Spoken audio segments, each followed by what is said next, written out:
পুরো মধ্যপ্রাচ্য জুড়ে চলছে তৃতীয় বিশ্বযুদ্ধের উত্তেজনা। আর এরই মধ্যে আমাদের হাতে এসেছে গুরুত্বপূর্ণ আপডেট আন্তর্জাতিক সংবাদ।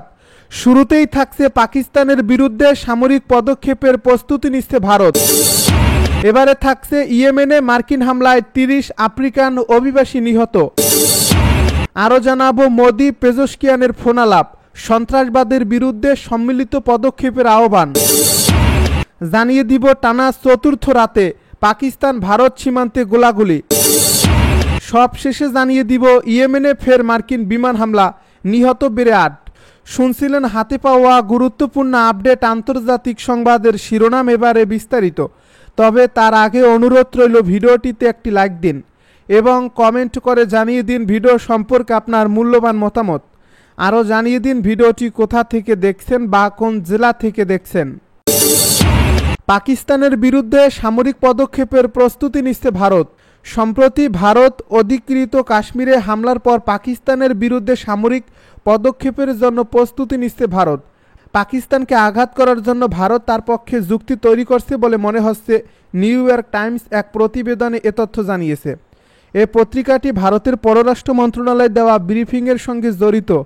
চার কূটনীতিকের উদ্ধৃতি দিয়ে জানায়, ভারতের প্রধানমন্ত্রী নরেন্দ্র মোদী ২২ এপ্রিলের পর থেকে ১ ডজনেরও বেশি বিশ্ব নেতার সঙ্গে যোগাযোগ করেছেন।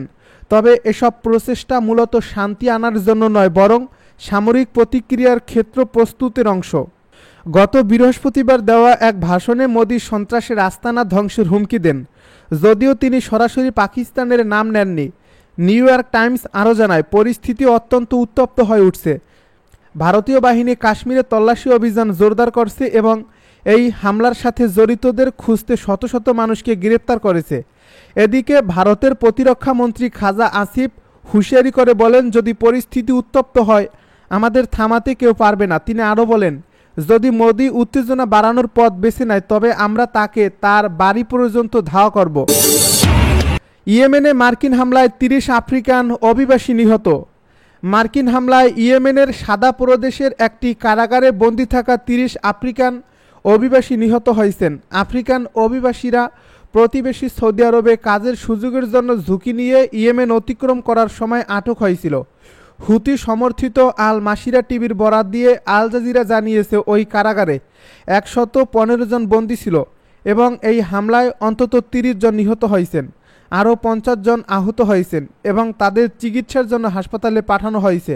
আহতদের বেশিরভাগের অবস্থা আশঙ্কাজনক।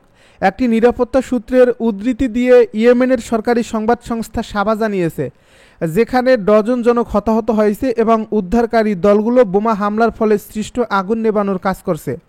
তবে এই হামলা সম্পর্কে মার্কিন সামরিক বাহিনীর পক্ষ থেকে তাৎক্ষণিকভাবে কোনো মন্তব্য আসেনি। মার্কিন সেন্ট্রাল কমান্ডো হামলার খবর প্রকাশের আগেই একটি বিবৃতি দিয়েছিল। তারা বলেছিল, অপারেশনাল নিরাপত্তা বজায় রাখার জন্য আমরা ইচ্ছাকৃতভাবে আমাদের চলমান বা ভবিষ্যতের অভিযান সম্পর্কে বিস্তারিত প্রকাশ করিনি। আমরা আমাদের অভিযান পরিচালনায় অত্যন্ত সচেতন, তাই আমরা কি করেছি বা ভবিষ্যতে কি করব সে বিষয়ে নির্দিষ্ট তথ্য প্রকাশ করব না। মোদি পেজেশকিয়ানের ফোনালাপ, সন্ত্রাসবাদের বিরুদ্ধে সম্মিলিত পদক্ষেপের আহ্বান। সন্ত্রাসবাদের বিরুদ্ধে লড়াইয়ে আঞ্চলিক সহযোগিতা ও সম্মিলিত পদক্ষেপের উপর গুরুত্বারোপ করেছে ইরানের প্রেসিডেন্ট মাসুদ পেজেশকিয়ান। শনিবার ভারতের প্রধানমন্ত্রী নরেন্দ্র মোদীর সঙ্গে এক টেলিফোন আলাপে পেজেশকিয়ান ভারত নিয়ন্ত্রিত কাশ্মীরের পহেলগাঁওয়ে সাম্প্রতিক সন্ত্রাসী হামলার নিন্দা জানান। রোববার এক প্রতিবেদনে খবর দিয়েছে তাসনিম নিউজ। পেজেশকিয়ান বলেন, এ ধরনের মর্মান্তিক ঘটনা আঞ্চলিক দেশগুলোর উপর যৌথ দায়িত্ব আরোপ করে এবং সন্ত্রাসবাদের মূল উৎপাটনের জন্য সহমর্মিতা, সংহতি ও ঘনিষ্ঠ সহযোগিতার মাধ্যমে সম্মিলিত পদক্ষেপ নেওয়ার বাধ্যবাধকতা তৈরি করে, যাতে অঞ্চলটির জনগণের জন্য স্থায়ী শান্তি ও স্থিতিশীলতা নিশ্চিত করা যায়। ভারত ও পাকিস্তানের সেনাদের মধ্যে নিয়ন্ত্রণ রেখায় আবারও গোলাগুলির ঘটনা ঘটছে। কাশ্মীর হামলার পর এ নিয়ে পরপর চতুর্থ রাতে দুই প্রতিবেশী দেশের সেনাদের মধ্যে গুলি বিনিময় হলো। সোমবার সংবাদ মাধ্যম এনডিটিভির এক প্রতিবেদনে এই তথ্য জানানো হয়েছে। এক বিবৃতিতে ভারতের সেনাবাহিনীর পক্ষ থেকে বলা হয়, রোববার রাতে পাকিস্তান সেনাবাহিনী কুপওয়ারা এবং পুঞ্চ জেলায় অবস্থিত নিয়ন্ত্রণ রেখায় গুলিবর্ষণ করে। এরপর আমাদের সেনারাও দ্রুত ও কার্যকর জবাব দেয়। ভারতীয় সেনাবাহিনীর দাবি, পাকিস্তানি সেনারা বিনা উস্কানিতে গুলি ছোড়ে। এর জবাবে পাল্টা গুলি ছোড়ে ভারতীয় সেনারাও। পহেলগাঁওয়ে ভয়াবহ হামলার পর এ নিয়ে টানা চতুর্থ রাতে নিয়ন্ত্রণ রেখায় গোলাগুলি হলো। এনডিটিভি বলছে, গত সপ্তাহে দুই দেশের মধ্যে উত্তেজনার বাড়ার পর পুঞ্চ সীমান্তে এই প্রথম দুই পক্ষের গুলি বিনিময় হলো। এ ঘটনায় কোনো হতাহতের খবর পাওয়া যায়নি। গত 22 এপ্রিল জম্মু ও কাশ্মীরের পহেলগাঁওতে বন্দুক হামলায় 26 জন নিহত হয়েছেন। 2019 সালের পুলওয়ামা হামলার পর কাশ্মীরে এটিই সবচেয়ে বড় হামলা। প্রায় এক সপ্তাহ পেরিয়ে গেলেও এখন পর্যন্ত দোষীদের গ্রেপ্তার করতে পারেনি পুলিশ। অবশ্য সন্দেহভাজন শতাধিক সন্ত্রাসীকে আটক করা হয়েছে। ইয়েমেনে ফের মার্কিন বিমান হামলা, নিহত 8। ইয়েমেনের রাজধানী সানায় ফের বিমান হামলা চালিয়েছে মার্কিন বিমান বাহিনী। এতে অন্তত 8 জন নিহত হয়েছেন, এছাড়া আহত হয়েছেন আরও অনেকে। হুতি পরিচালিত মিডিয়ার বরাত দিয়ে সোমবার কাতার ভিত্তিক সংবাদ মাধ্যম আল জাজিরা এই তথ্য জানিয়েছে। এ নিয়ে চলতি বছরের মার্চের মাঝামাঝি সময় থেকে এখন পর্যন্ত যুক্তরাষ্ট্র ইয়েমেনে 8 শতাধিক হামলা চালালো। এতে নিহত হয়েছে 220 জনেরও বেশি। আল মাসিরা টিভির প্রতিবেদনে বলা হয়েছে, সোমবার সকালে সানার উত্তরের জেলা বানি আল হারিথে হামলা চালায় মার্কিন বাহিনী। এছাড়া মার্কিন বাহিনী রোববার রাতে ইয়েমেনের আমরান এবং সাদায় হামলা চালিয়েছে বলে জানিয়েছে হুতির কর্মকর্তারা। এর আগে সানায় হামলা চালিয়ে 2 জনকে হত্যা করেছে মার্কিন এ বাহিনী। খবরে বলা হয়েছে, বানি আল হারিথের থাকবানে মার্কিন বাহিনীর হামলায় 8 জন শহীদ হয়েছে, এদের মধ্যে নারী ও শিশু রয়েছে। ইরান সমর্থিত বিদ্রোহী গোষ্ঠী হুতি জানিয়েছে, মার্কিন বাহিনীর সর্বশেষ হামলায় এ নিয়ে নিহতের সংখ্যা বেড়ে 228 জনে দাঁড়ালো। মার্কিন বাহিনী রোববার জানিয়েছে, গত 15 মার্চ থেকে এখন পর্যন্ত তারা ইয়েমেনে 800 এর বেশি লক্ষ্যবস্তুতে হামলা চালিয়েছে। এতে কয়েক শত বিদ্রোহী যোদ্ধা নিহত হয়েছে বলে দাবি যুক্তরাষ্ট্রের।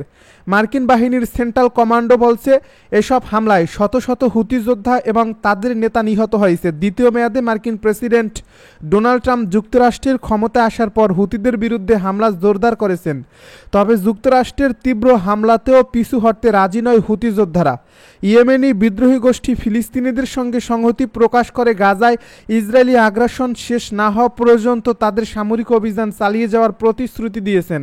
টানা চতুর্থ রাতে পাক ভারত সীমান্তে গোলাগুলি। যুক্তরাষ্ট্রের সঙ্গে আলোচনার মধ্যেই ইরানের পারমাণবিক অবকাঠামো ভেঙে ফেলার আহ্বান নেতানিয়াহুর। ওয়াশিংটন এবং তেহরানের মধ্যে পরমাণু ইস্যুতে আলোচনার মধ্যেই ইরানের সম্পূর্ণ পারমাণবিক অবকাঠামো ভেঙে ফেলার আহ্বান পুনর্ব্যক্ত করেছেন ইসরায়েলি প্রধানমন্ত্রী বেনিয়ামিন নেতানিয়াহু। এক প্রতিবেদনে এই তথ্য জানিয়েছে জেরুজালেম পোস্ট। ওমানের মধ্যস্থতায় মার্কিন যুক্তরাষ্ট্র এবং ইরান এখন পর্যন্ত পরমাণু ইস্যুতে 3 দফা আলোচনা করছে। এই আলোচনার লক্ষ্য এমন একটি চুক্তি স্বাক্ষর করা যায় তেহরানের পারমাণবিক অস্ত্র অর্জনকে বাধাগ্রস্ত করবে এবং ওয়াশিংটনের আরোপিত অর্থনৈতিক নিষেধাজ্ঞাগুলো প্রত্যাহার করবে।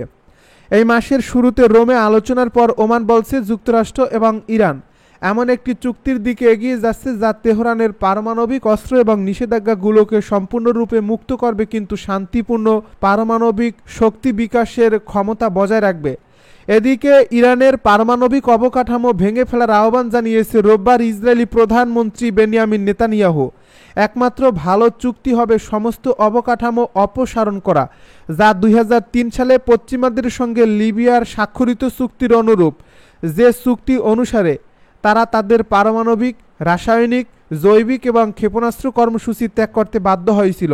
নেতানিয়াহু বলেন, ইসরায়েলি কর্মকর্তারা দীর্ঘদিন ধরে তেহরানকে পারমাণবিক অস্ত্র অর্জন থেকে বিরত রাখার প্রতিশ্রুতি দিয়ে আসছেন।